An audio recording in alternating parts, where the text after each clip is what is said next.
हे 10th class, welcome back. आज हम नया चैप्टर स्टार्ट करने जा रहे हैं, दो चर वाले रैखिक समीकरण युग्म। चलो इसके बारे में पहले देखते हैं ये है क्या।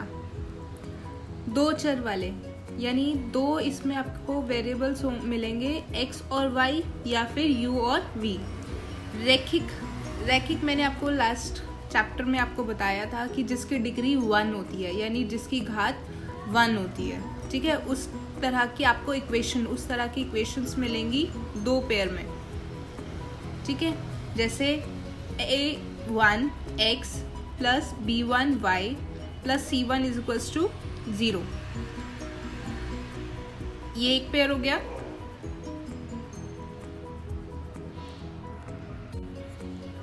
Second ax2 x plus bx2 y plus c2 is equals to 0। ठीक है, ये दूसरा पेयर हो गया। अब एक एग्जाम्पल लेते हैं, जैसे कुल विद्यार्थी 20 हैं। ठीक है, आपको पता है बॉयज एंड गर्ल्स हैं उसके अंदर, तो वो आपको दिए हैं 20। अब बॉयज और गर्ल्स का डिफरेंस भी आपको दिया हुआ है, वो दिया हुआ है आपको 5। लड़कियों और लड़कों में अंतर 5 का है। तो इसको हम ऐसे लिख सकते हैं इक्वेशन में, girls plus boys equals to 20। ये पहली इक्वेशन हो गई।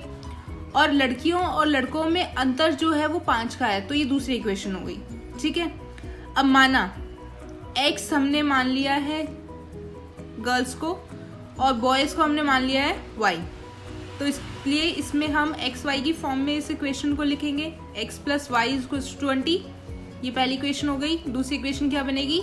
x minus y equals to 5। ये हमारी दूसरी इक्वेशन बनेगी।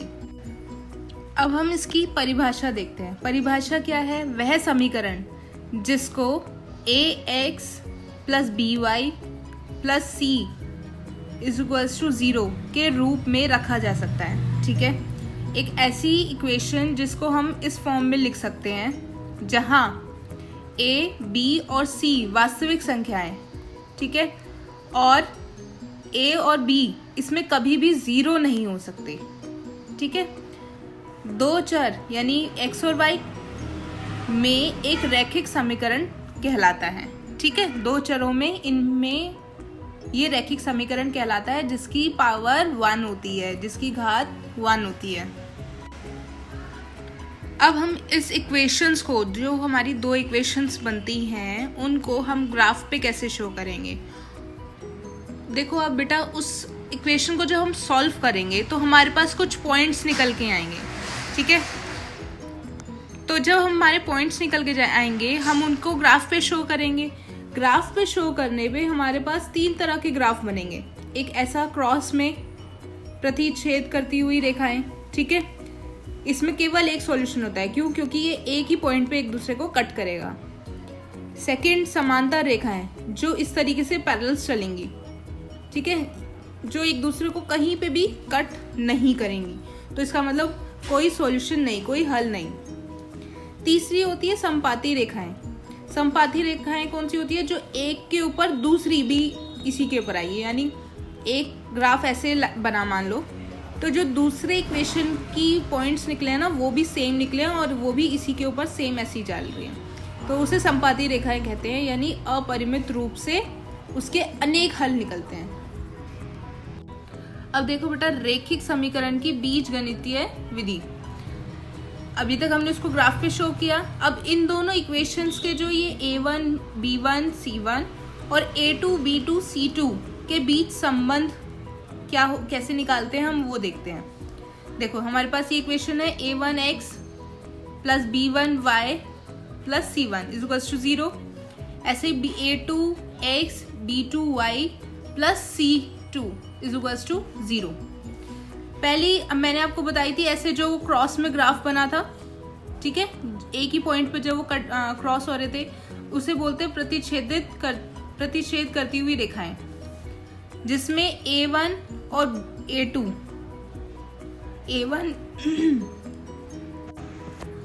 Means a1 upon a2 b1 upon b2 के इक्वल नहीं होगा। ठीक है, वहां पर केवल एक सॉल्यूशन निकलेगा। करेक्ट। अब आती है उसके बाद समांतर रेखाएं, जिसमें A1 upon A2 is equals to B1 upon B2। ये तो आपस में इक्वल हैं, लेकिन ये दोनों C1 अपॉन C2 के इक्वल नहीं है, तो इसमें कोई सॉल्यूशन नहीं होता। ठीक है। तीसरी होती है समपाती रेखाएं, जिसमें ये तीनों आपस में इक्वल होते हैं। करेक्ट। जिसमें अनेक हल निकलते हैं। एक ही लाइन, जैसे कोई भी आपका मान लो ये ग्राफ बना है और इसमें मान लो इस तरीके से कोई ग्राफ बना है, तो दूसरी इक्वेशन के भी पॉइंट सेम निकले हैं, तो दोनों एक के ऊपर एक ऐसे ग्राफ बन गया है। अब हम 3.1 स्टार्ट करते हैं। इसमें मैं आपको फर्स्ट क्वेश्चन समझाऊंगी। इसमें सिर्फ 3 क्वेश्चन है इस एक्सरसाइज में, वो मैं आपको अभी दे देती हूँ। आप उस क्वेश्चंस को सॉल्व किए हुए हैं, मैंने सॉल्व क्वेश्चंस हैं, आप उनको देखना, समझना, जहाँ पे ना आए आप मुझे बताना। देखो फर्स्ट क्वेश्चन, आफताब अपनी पुत्री से कहता है 7 वर्ष पूर्व यानी 7 साल पहले मैं तुमसे 7 गुनी आयु का था। ठीक है। अब से 3 वर्ष बाद मैं तुमसे केवल 3 गुनी आयु का रह जाऊंगा। इस स्थिति को बीजगणितीय व ग्राफीय रूप में व्यक्त कीजिए। चलो ठीक है। अभी देखो हमें ना तो आफताब की एज पता है और ना ही हमें उसकी पुत्री की एज पता है, तो हम मान लेते हैं कि आफताब की पुत्री की आयु और आफताब की आयु x है और उसकी पुत्री की आयु y है। ठीक है। अब हमारे पास 2 स्थिति है, एक 7 साल पहले की और एक 3 साल बाद की। ठीक है। 7 साल पहले उसने क्या कहा, मान लो अब तुम्हारी एज कुछ भी है, उसमें से मैं 7 माइनस कर दूंगी तो 7 साल पहले की एज तुम्हारी आ जाएगी। ऐसे ही अब की एज जो मैंने आफताब की मानी थी वो x थी, इसमें से 7 माइनस कर दूंगी तो उसकी 7 साल पहले की एज आ जाएगी। ऐसे ही आफताब की पुत्री की भी एज में से, वर्तमान एज में से अगर मैं 7 घटा दूं तो 7 साल पहले की आ जाएगी। लेकिन उसने ये कहा आफताब ने कि तुम्हारी आयु का 7 गुना था मैं। चलो मान लिया, ये हमने इक्वेशन बना ली।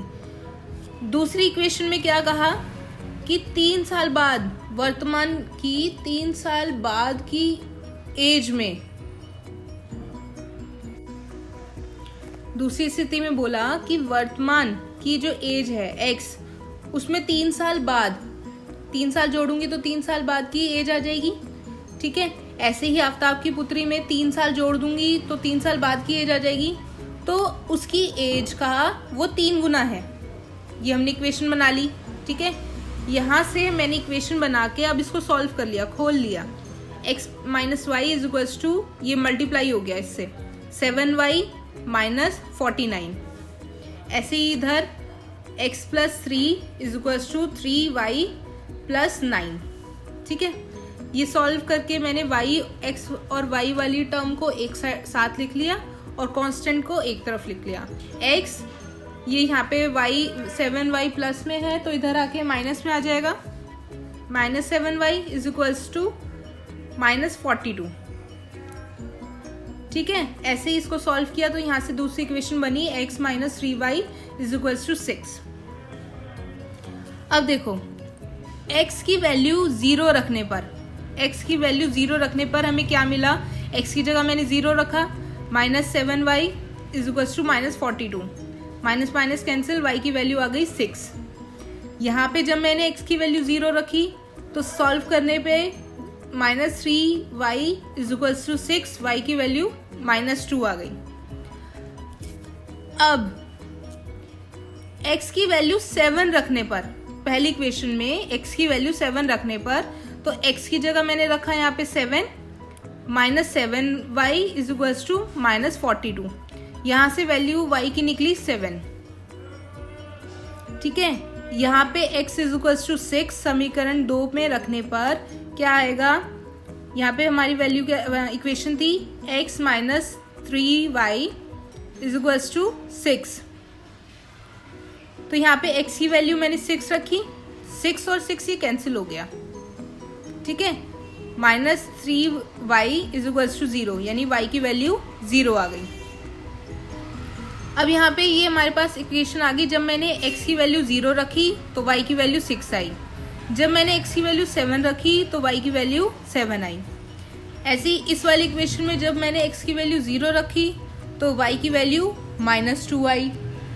जब मैंने x की वैल्यू 6 रखी तो y की वैल्यू 0 आई। ठीक है, अब इसको ग्राफ पे कैसे शो करना है, रुको। इस तरीके से ग्राफ होता है आपका।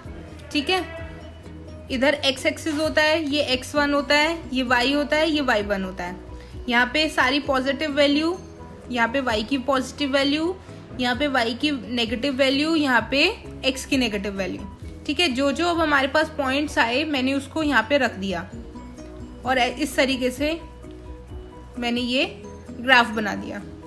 उस जहाँ पे ये आपकी ग्राफ बनेगी इस तरीके से, जब ये लाइन ऐसे जाएगी तो उस पे आपको इक्वेशन शो करनी है कि ये कौन सी इक्वेशन की लाइन है।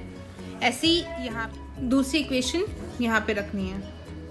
ठीक है, अतः बीजगणितीय